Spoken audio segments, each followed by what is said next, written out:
membahas teori komunikasi digital. Saya.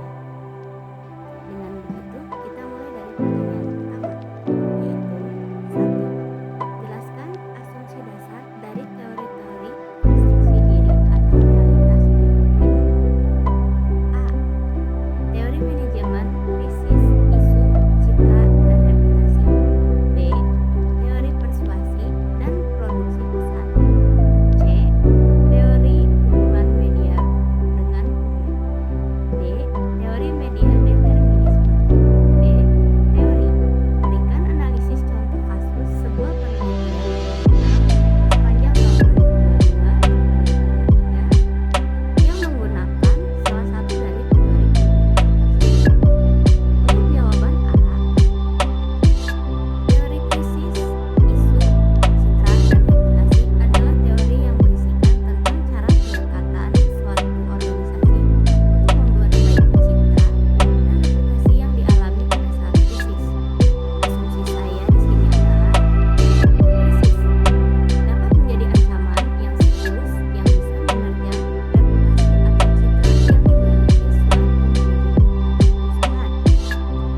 Tindakan yang dilakukan oleh suatu perusahaan dalam mengendalikan krisis ini sangat berpengaruh terhadap nilai reputasi yang dibangun oleh suatu perusahaan tersebut. Mampu mengendalikan media dapat memperbaiki reputasi yang hancur oleh sebab diterpa krisis yang terjadi. Mampu mengelola isu secara proaktif juga dapat mencegah terjadinya krisis yang lebih besar. Lalu untuk jawaban B, teori persuasi dan produksi pesan mencakup dua teori penting dalamnya, yaitu teori persuasi, di mana dalam suatu studi dikatakan bagaimana orang berusaha meyakinkan orang lain melalui komunikasi. Sementara teori lainnya yaitu produksi pesan berfokus pada bagaimana cara pesan-pesan tersebut diasumsi. Yang termuat dalam teori ini adalah 1. Komunikasi persuasif dapat memengaruhi perilaku manusia secara submisif.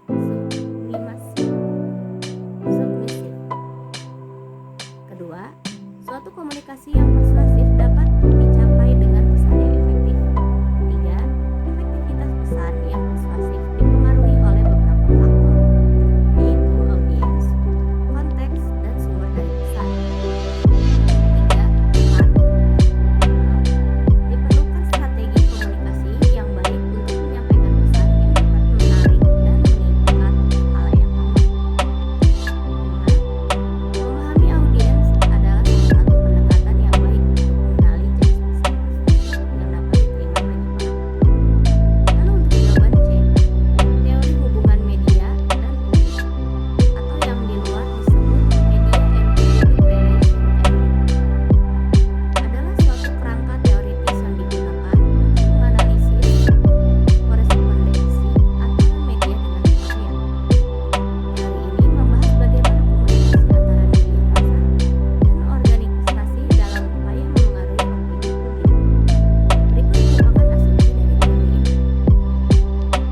Media massa berpengaruh banyak dalam membentuk persepsi masyarakat terhadap suatu organisasi. Terdapat hubungan yang kompleks antara organisasi korporat publik dengan intuisi media dalam menyampaikan informasi kepada khalayak ramai. Organisasi besar dapat menggunakan media sebagai senjata dalam mempengaruhi atau menggiring opini publik terhadap suatu isu. Komunikasi yang transparan mampu membentuk relasi antar media dan publik lebih harmonis. Dan untuk jawaban D, teori media determinisme adalah suatu teori yang dikemukakan oleh Marshall McLuhan pada tahun 1962 dalam bukunya yang berjudul The Gutenberg Galaxy: Making of Typographic Man.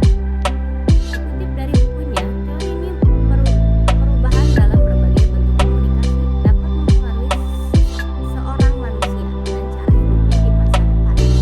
McLuhan juga menyatakan bahwa media adalah pesan.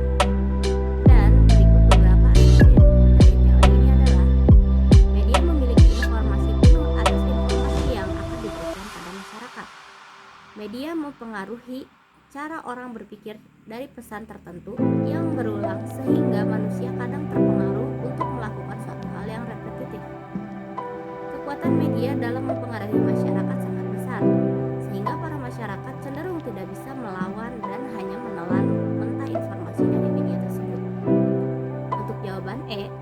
saya membawa topik mengenai kasus penemuan alien dan relasinya dengan kekacauan yang terjadi di Amerika Serikat. Berikut saya bacakan. Diskusi tentang keberadaan alien sedang marak di berbagai platform media akhir-akhir ini, khususnya di Amerika Serikat. Beberapa lembaga menemukan benda-benda terbang itu menunjukkan karakteristik terbang atau kemampuan kinerja yang tidak biasa, tulis kantor Direktur Intelijen Nasional dalam laporan setebal 11 halaman yang bukan termasuk rahasia. Dimuat CNBC Internasional Jumat, dikabarkan sudah terjadi kasus penampakan UFO 366 kali sejak tahun 2021. Namun benarkah demikian? Sementara banyak media mengabarkan tentang kasus penemuan alien ini, Amerika sedang berada di ambang resesi sebesar 25%. Dalam 12 bulan ke depan, banyak juga warga Amerika Serikat yang melakukan demo untuk menurunkan batas pembayaran utang mereka karena harga kebutuhan hidup yang menaik secara drastis di sana. Berbagai masalah tentang kasus dan isu HAM yang menyangkut perang di mana membawa nama Amerika dalam konflik yang terjadi di antara Rusia dan Ukraina, serta kasus balon mata-mata dari Cina yang ditembak dan diduga sebagai alien. Saya yang menyangkutkan masalah di atas dengan teori manajemen krisis isu, citra, dan reputasi. Amerika sedang dalam kondisi kritis yang mampu menyebabkan kekacauan penuh di seluruh negara. Kasus tentang kemunculan alien dan UFO dipakai sebagai pengalihan isu dari hal yang terjadi sebenarnya, supaya masyarakat terfokus pada masalah yang sebetulnya bukan masalah besar. Namun, cara ini perlahan akan semakin terkuak dan tidak bertahan lama. Amerika tidak mampu memberikan solusi yang lebih efektif dan bertahan secara lama. Dalam hal ini, badan pemerintahan Amerika Serikat harus memikirkan cara lain seperti transparansi keadaan sebenarnya yang terjadi dan mencoba secara penuh untuk menambal krisis ekonomi yang menjadi isu di sana, menyediakan informasi yang akurat sehingga memberikan warga kepercayaan untuk tetap berada pada pihak pemerintah dalam menghadapi masalah yang terjadi di sana. Selanjutnya, untuk soal nomor 2, jelaskan secara detail 3 teori komunikasi dalam kajian media yang khalayak beserta dengan contohnya, serta teori komunikasi dalam tradisi kritis. Teori komunikasi terbagi menjadi 3, yaitu 1. Teori pengembangan George Gertner. Berdasarkan teori pengembangan George Gertner, televisi memiliki peran sebagai media komunikasi yang membentuk pandangan dunia seseorang. Televisi berfungsi sebagai alat manusia untuk bersosialisasi dan menyediakan informasi sehari-hari, sehingga menjadi penghubung budaya atau pendorong perkembangan budaya. Contohnya, dalam teori Gertner, paparan yang berlebihan terhadap kekerasan di televisi dapat membentuk persepsi masyarakat bahwa dunia penuh dengan kekerasan dan bahaya. Misalnya, ketika media secara berulang-ulang menampilkan adegan kekerasan, baik dalam secara fiksi, berita, atau iklan, hal itu dapat membuat masyarakat percaya bahwa tingkat kekerasan di masyarakat jauh lebih tinggi daripada yang sebenarnya. Lalu yang kedua, teori dugaan Philip Palmgren. Teori dugaan Philip Palmgren menyatakan bahwa pilihan individu terhadap media massa dipengaruhi oleh sikap dan keyakinan mereka terhadap media, serta penilaian mereka terhadap materi yang disajikan oleh media. Contoh dari teori ini adalah seorang ibu rumah tangga memiliki keyakinan kuat bahwa iklan makanan cepat saji berisi banyak informasi yang tidak akurat dan tidak sehat. Sikapnya terhadap iklan makanan cepat saji sangat negatif karena dia percaya bahwa iklan tersebut berkontribusi pada kelamakan yang buruk di kalangan anak-anak. Maka, berdasarkan teori dugaan Philip Palmgren, dia mungkin akan menghindari menonton iklan makanan cepat saji atau membuka saluran televisi ketika iklan semacam itu muncul. Lalu yang ketiga, teori ketergantungan Sandra Ball Rorke dan Melvin Devon. Dari teori ini dapat dipahami bahwa audiens, media, dan masyarakat saling terhubung, membentuk hubungan yang integral dan terpisahkan. Teori ini berpendapat bahwa hubungan ini saling terkait dan membentuk ketergantungan satu sama lain dalam berbagai aspek. Contohnya,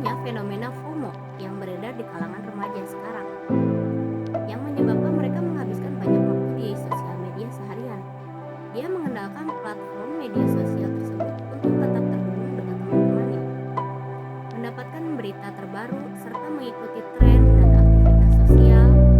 Dalam hal ini, remaja tersebut mengalami ketergantungan pada media sosial sebagai sumber informasi dan interaksi sosial. Tradisi kritis dalam teori komunikasi berangkat dari pemikiran Karl Marx yang menekankan kritik terhadap struktur sosial dan ekonomi yang menghasilkan ketidakadilan dan ketimpangan di masyarakat. Tradisi kritis dalam teori komunikasi mencermati bagaimana media berperan dapat memperkuat ketidakadilan sosial dan dominasi ekonomi. Hal ini termasuk analisis tentang representasi kelas sosial, dampak iklan pada konsumerisme berlebihan, serta ketidakseimbangan kepemilikan media yang menyebabkan penindasan informasi. Teori ini berusaha memahami cara media berperan dalam mempengaruhi pandangan dan berperilaku masyarakat terhadap perilaku contohnya, yaitu 1. Analisis media dan representasi kelas sosial. Media dianggap sebagai alat yang dimiliki oleh pemilik modal untuk mengendalikan representasi dan citra kelas pekerja. Sebagai contoh, media dapat menampilkan narasi yang merendahkan atau mendiskreditkan kelompok pekerja, sementara menggambarkan kelas atas dalam cahaya yang menguntungkan. Kritik ini berfokus pada bagaimana media dapat menjadi alat untuk mempertahankan ketidaksetaraan sosial dan menyembunyikan ketimpangan ekonomi di masyarakat. 2. Analisis iklan dan konsumerisme.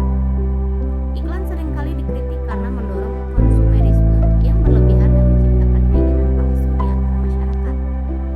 Iklan cenderung menekankan pentingnya kepemilikan benda-benda material sebagai simbol status sosial, sehingga mengabaikan nilai-nilai dan kebahagiaan sejati. Kritik ini menyuarakan bagaimana iklan dapat menjadi alat yang digunakan oleh kapitalisme untuk mempertahankan dominasi atas pasar dan menciptakan masyarakat konsumtif. Kritik 3. Kritik terhadap penindasan media dan penguasaan informasi. Ketidakseimbangan kepemilikan media dikritik karena menyebabkan terjadinya penindasan media dan dominasi informasi oleh kelompok elit. Properti media yang terpusat pada beberapa perusahaan besar dapat mengontrol narasi dan informasi yang disajikan kepada masyarakat, mengabaikan pandangan dan suara dari kelompok-kelompok yang lebih kecil atau minoritas. Hal ini dapat menyebabkan masyarakat hanya menerima sudut pandang tertentu, mengabaikan isu-isu sosial yang penting. Dan yang terakhir, untuk nomor 3, jelaskan pemahaman Anda mengenai asumsi dari teori ekologi media Marshall McLuhan terkait teknologi dan masyarakat, serta pandangannya The Medium is a Message. Berikan jawabannya di tulisan berikut. Jawabannya, apa yang saya pahami tentang asumsi McLuhan tentang teori ekologi media untuk teknologi dan masyarakat serta dalam memiliki The Medium is a Message. Dalam menyampaikan media pada masyarakat, terkhusus untuk pesan tertentu yang disampaikan, yang terpenting adalah bagaimana kita mampu membentuk pesan itu dalam medium yang baik dan kompleks. Karena medium itu yang dapat mempengaruhi alam bawah sadar masyarakat, sehingga medium mengambil alih besar penyampaian pesan dalam media. Dalam hal ini, pesan yang disampaikan berupa pada konten yang disampaikan secara konkret oleh media seperti teks dan audiovisual, sementara media merujuk pada arah alat atau teknologi dari pesan yang disampaikan seperti buku, televisi, radio, internet, dan lain-lain. Beberapa poin kunci dalam pandangan The Medium is a Message adalah 1. Perubahan persepsi, di mana setiap medium mengubah cara pandang kita untuk melihat diri kita sendiri. Contohnya pada media cetak, seperti buku, cenderung mendorong pemikiran linear dan analitis, sementara media elektronik seperti televisi dan internet lebih mempengaruhi cara kita memproses informasi secara singkat dan cepat. 2. Pengaruh bentuk medium. Suatu medium itu sendiri mampu membentuk pengalaman dan juga cara berpikir orang. Sebagai contoh, televisi sebagai medium audiovisual yang kuat cenderung mengekspos kita pada gambar-gambar yang intens dan mempengaruhi bagaimana kita memandang dunia. 3. Efek ekologis.